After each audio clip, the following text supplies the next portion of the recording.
ایک حدیث کے مستند یا ضعیف ہونے کا فیصلہ کیا جائے گا، اور یہ فیصلہ کون کرے گا؟ جی میں وہی عرض کر رہا تھا کہ یہ معاملہ شروع ہو گیا.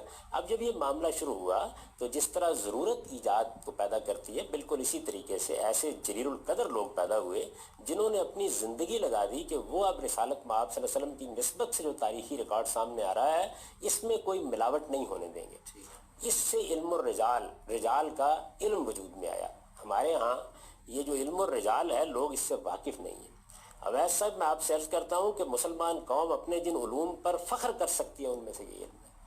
اپنے پیغمبر کے بارے میں کوئی بات کہنے والوں کے حالات کو مرتب کرنا، اس کی تنقید کرنا، جس سطح پر لوگ گئے ہیں اور جس درجے میں انہوں نے تحقیق کی ہے، انسانی عقل بالکل حیران رہ جاتی ہے. یعنی دیکھیے وہ کیا چیزیں دیکھتے تھے. لاکھوں لوگ ہیں کہ جنہوں نے حدیثیں روایت کی، ان میں سے ایک ایک شخص کے انہوں نے حالات مرتب کرنے شروع کیے. یہ آدمی کون ہے، اس کا باپ کون ہے، یہ پیدا کس زمانے میں ہوا ہے، اس کی ملاقات ہوئی ہے یا نہیں ہوئی، یہ اس شہر میں گیا یا نہیں گیا، اس کی سیرت کیا تھی، اس کا کردار کیا تھا، یہ حافظہ کیسا رکھتا تھا، اس کا فہم کیسا تھا، یہ سمجھنے کی کیا صلاحیت رکھتا تھا. یہ اتنا عظیم الشان ریکارڈ ہے کہ اگر لوگوں کو کبھی توفیق ہو، اب تو لوگ چونکہ عربی زبان سے واقف نہیں ہیں اور علم رجال کی کتابیں اٹھا کے دیکھیں تو واقعتاً عقل بالکل متحیر ہو جاتی ہے. دنیا کی پوری علمی تاریخ میں آپ کو کسی دور میں کسی شخصیت کے بارے میں اس طرح کا ریکارڈ نہیں ملے گا. اتنا غیر معمولی علم وجود میں آیا. پھر اس کے اصول انہوں نے قائم کیے کہ ہم کسی روایت کو جب حضور کی طرف نسبت دی جائے گی تو انہوں نے کہا ہم کیسے دیکھیں گے. اس کے اصول بنائے گئے. وہ اصول جو ہیں ان اصولوں کا میں نے کم و بیش 17-18 سال تک تنقیدی مطالعہ کیا. یعنی اس خواہش کے ساتھ مطالعہ کیا کہ اگر ان میں کوئی غلطی ہے تو دریافت کرنی چاہیے. میں آپ سے یہ کہتا ہوں، میں نے یہ لکھا بھی اپنی کتاب میں کہ کسی ایک جگہ کے اوپر بھی آپ انگلی رکھ کے نہیں کہہ سکتے کہ ان اصولوں میں کوئی خامی ہے. یعنی تن کا برابر نہ اس سے زائد بات کہی جا سکتی ہے نہ اس سے کوئی کم بات کہی جا سکتی ہے. یہ ہمارے محدثین کا اتنا بڑا کارنامہ ہے کہ جتنی داد آپ اس کو دیں کم ہے. وہ اصول کیا تھے؟ انہوں نے کہا کہ جو لوگ بات بیان کر رہے ہیں ہم دیکھیں گے کہ بیان کرنے والے کی سیرت اور اس کا کردار کیا ہے. ایک بات ہم یہ دیکھیں گے کہ بیان کرنے والے کا حافظہ اور فہم کیسا ہے. اس کو وہ اتقان سے تعبیر کرتے ہیں، حفظ سے تعبیر کرتے ہیں، پہلی چیز کو اس کے عدل سے تعبیر کرتے ہیں.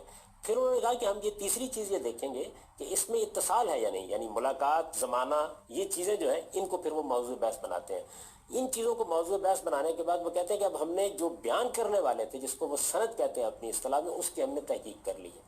پھر وہ ٹیکسٹ کو، متن کو دیکھتے ہیں، اور متن کو دیکھنے کے بارے میں انہوں نے جو اصول بنایا وہ یہ تھا کہ ہم یہ دیکھیں گے کہ اس متن میں کوئی بات قرآن و سنت کے خلاف تو نہیں ہے، اس متن میں کوئی بات علم و عقل کے مسلمات کے خلاف تو نہیں ہے. پھر اس کسوٹی پر اس کو پرکھتے ہیں.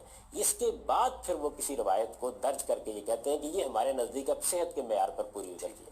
اگر کوئی خامی ہوتی ہے اس کے اندر تو اس خامی کی بھی نہایت دیانتداری کے ساتھ نشاندہی کرتے ہیں. یہ جو لوگ جنہوں نے یہ کام کیا ہے آپ حیران ہوں گے، اور یہ کوئی خدا کا عجیب معجزہ ہے کہ جن لوگوں نے یہ کام کیا، جو علم رجال کے ماہرین ہیں، یہ پوری کی پوری مسلمان امت ان کے کیریکٹر کے بارے میں اتنی مطمئن ہوئی ہے کہ کوئی ان پر انگلی اٹھا کے نہیں بتا سکتا کہ یہ کسی کے ساتھ کوئی تعصب نہیں رکھتے تھے، یہ کسی کے اوپر کوئی ایسے ہی تبصرہ نہیں کر دیتے تھے. یہ وہ عظیم الشان کام ہے جو ہوا، اور اس کی بنیاد پر پرکھنے کا کام جاری ہے. یہ ہمیشہ ہوتا رہا ہے. امام بخاری نے اپنے طریقے پہ پرکھا، امام مسلم نے اپنے طریقے پہ پرکھا. یعنی محدثین میں ایک اصولی اتفاق تو ہوتا ہے لیکن مزاج، طبیعت اور بعض اصولوں میں فرق ہو جاتا ہے. مثلا امام بخاری کو اس بات پر اصرار تھا کہ جب ہم یہ کہتے ہیں کہ فلاں آدمی سے بات بیان کر رہا ہے تو اتنا کافی نہیں ہے کہ زمانہ ایک ہو بلکہ ملاقات کا ثبوت بھی ہونا چاہیے. دوسرے محدثین یہ کہتے ہیں کہ نہیں، اتنا اصرار کرنا ٹھیک نہیں. تو ایسی بعض چیزیں ہیں سٹل نوعیت کی جن میں کچھ اختلاف ہو جاتا ہے، ورنہ بحثیت مجموعی یہ نہایت اعلیٰ معیار ہے. میں تو ہمیشہ کہتا ہوں کہ جی آپ بتائیے اس معیار میں کیا اضافہ کیا ہے.